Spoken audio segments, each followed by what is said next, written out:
عايزة أكلمكم النهاردة عن حاجة مهمة جدا في عبادتك، سواء كانت عمرة أو حج. حاجة مهمة ليك أنت كإنسان قبل أي شيء. كتير مننا ممكن يتعرض لمواقف في العمرة والحج بتخليه ساعات انه يفقد اعصابه، او انه يتضايق وما يعرفش يكمل عبادته بنفس الطمأنينة اللي كان ناوي عليها قبل ما يروح. عشان كده عايزة اكلمكم النهاردة عن حاجة مهمة جدا لازم تحرصوا عليها في عبادتكم كلها، وهي السكينة. عارفين يعني ايه سكينة؟ يقول ابن القيم: هي الطمأنينة والوقار والسكون الذي ينزله الله في قلب عبده عند اضطرابه.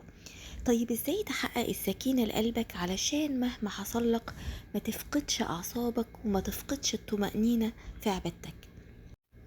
لازم أول حاجة تحطها في بالك إنك تحدد هدفك قبل سفرك أو قبل عبادتك عموما، وتكون عارف إنك رايح لربنا، ومهما حصل مفيش حاجة هتاخد من الهدف بتاعك ده.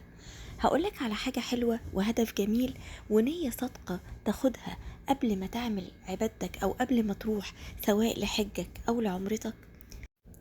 تعرف تروح العمرة وانت حاطط في دماغك إنك تكون من الذين يمشون على الأرض هونا.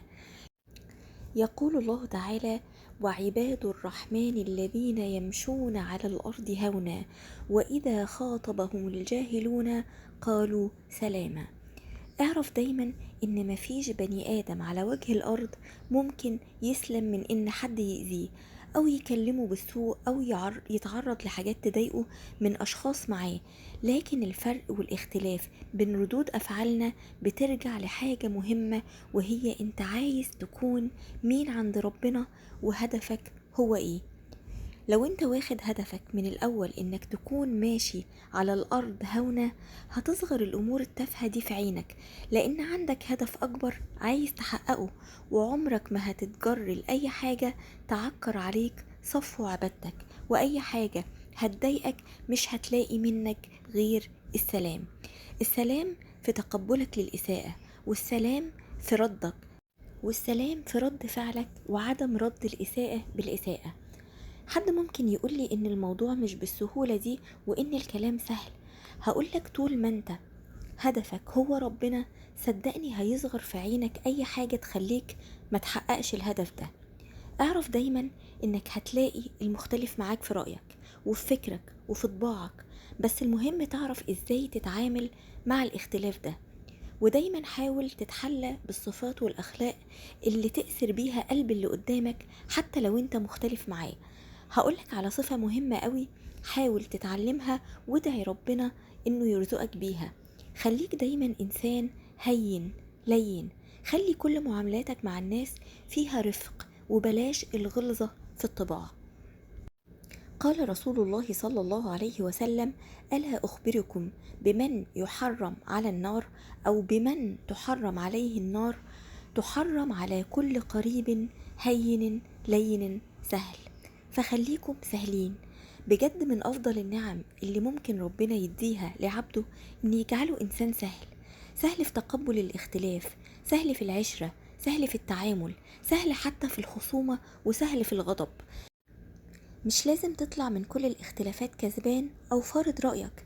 اعرف إن ساعات كسب القلوب أولى من كسب المواقف. خليك دايما حابب الخير للي حواليك، وناصح أمين ليهم من قلبك، لأن الدين النصيحة. فلا خير في قوم لا يتناصحون ولا يقبلون النصيحة. لو لقيت حد بيعمل خطأ انصحه، ولو فضل على غلطه ادعيله بالهداية.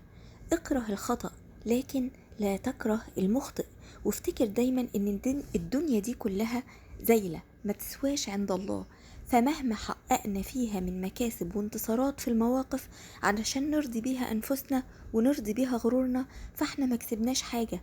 ومعاركنا ومشاكلنا مع الناس محدش فيها فايز، وإن توهمنا إن احنا فايزين. عارفين مين الفايز الحقيقي؟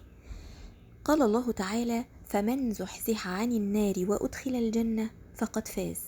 خلي دايما هدفك إنك تفوز فوز حقيقي، وما تخليش الدنيا ولا الناس تاخدك بعيد عن هدفك. وحط هدفك دايما قدام عينك، ساعتها بس هتعرف تكمل في طريقك ومش هتلتفت لأي حاجة تبعدك عن الهدف ده. واعرف ان طريقك الى الله طريق طويل، والهدف مش اننا نوصل لاخر الطريق، انما الهدف اننا نموت واحنا على الطريق. رزقنا الله واياكم حسن الخاتمة. احبكم جميعا في الله.